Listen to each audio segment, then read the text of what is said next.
SC/ST act 1989 क्या है ये एक्ट और किन परिस्थितियों में इस एक्ट को लगाया जाता है।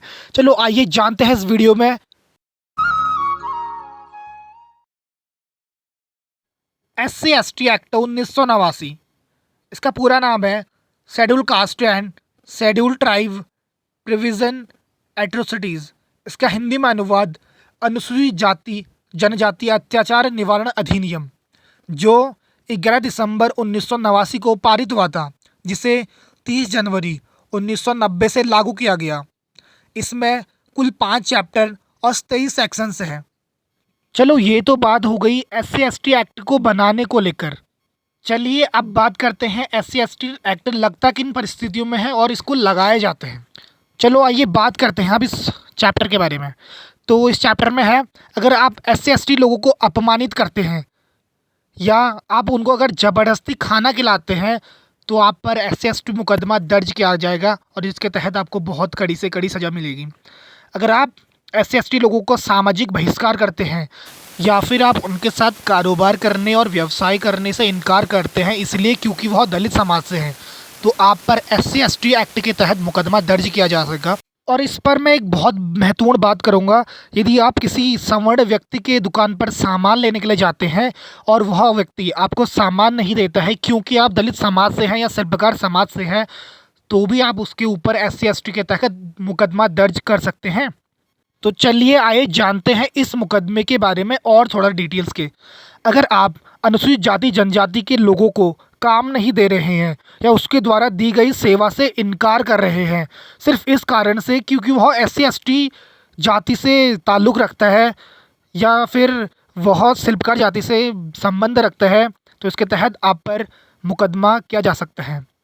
यदि आप SC/ST के लोगों को उनके मकान छोड़ने पर मजबूर कर रहे हैं या उनका गांव भर में अपमान करते हैं, जैसे पहले के ज़माने में होता था, काली पुताई करके आपको पूरे गांव भर में घुमाया जाता था, यदि ऐसा कोई सवर्ण व्यक्ति आपके साथ करता है तो आप SC/ST के तहत मुकदमा कर सकते हैं।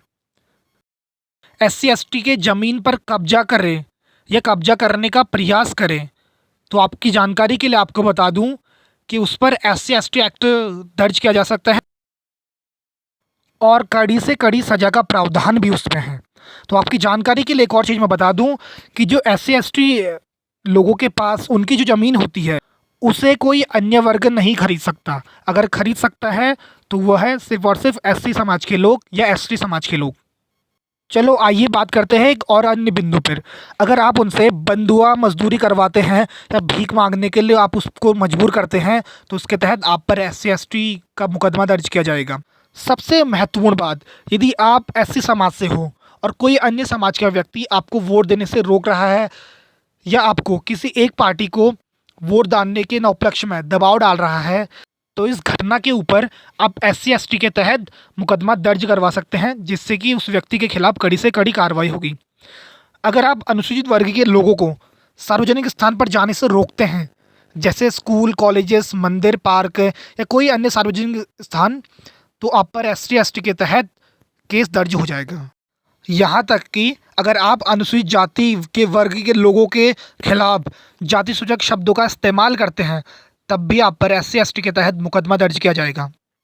एक महत्वपूर्ण जानकारी मैं और आप लोगों के साथ शेयर करना चाहूँगा, जो कि वर्तमान समय में होता है।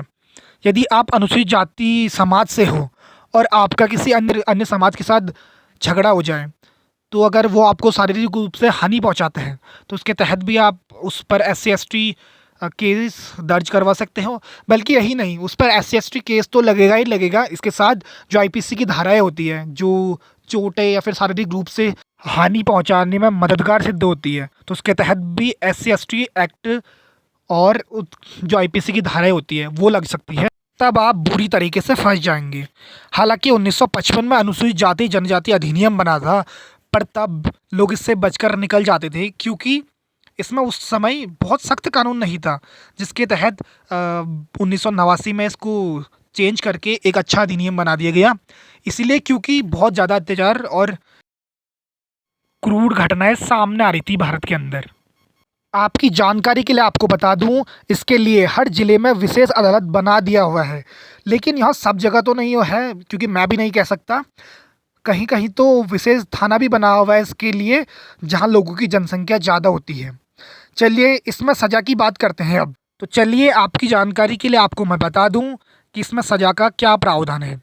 आपको 6 महीने से ज़्यादा या उम्र कैद तक की सज़ा आपको हो सकती है, और वो डिपेंड करता है, निर्भर करता है अपराध और अपराध की धारा के अनुसार। और आपको बेल भी नहीं मिलेगी निचली अदालत से। क्यों? क्योंकि ये SC/ST एक्ट बना ही इसीलिए है। आपको हाई कोर्ट से ही बेल मिलेगी, लेकिन 2016 में थोड़ा संशोधन इसमें हुआ था।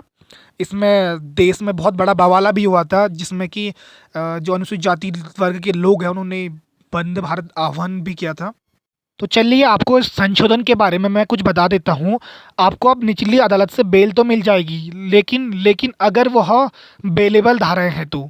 इसको लेके जो संशोधन हुआ था, क्योंकि 2019 में जम्मू कश्मीर एक केंद्र शासित प्रदेशों में डिवाइड हो चुका था, तो अब जम्मू कश्मीर पर भी ये धारा लागू हो जाएंगी।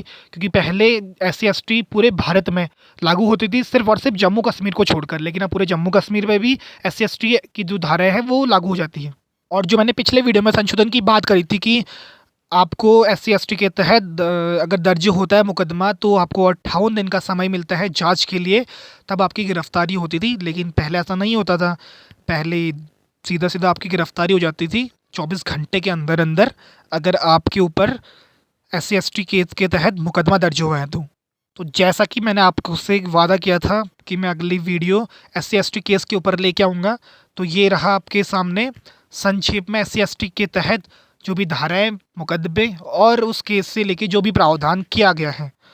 तो जल्द मिलते हैं एक नई वीडियो के साथ, तब तक बने रहिएगा इस चैनल पे।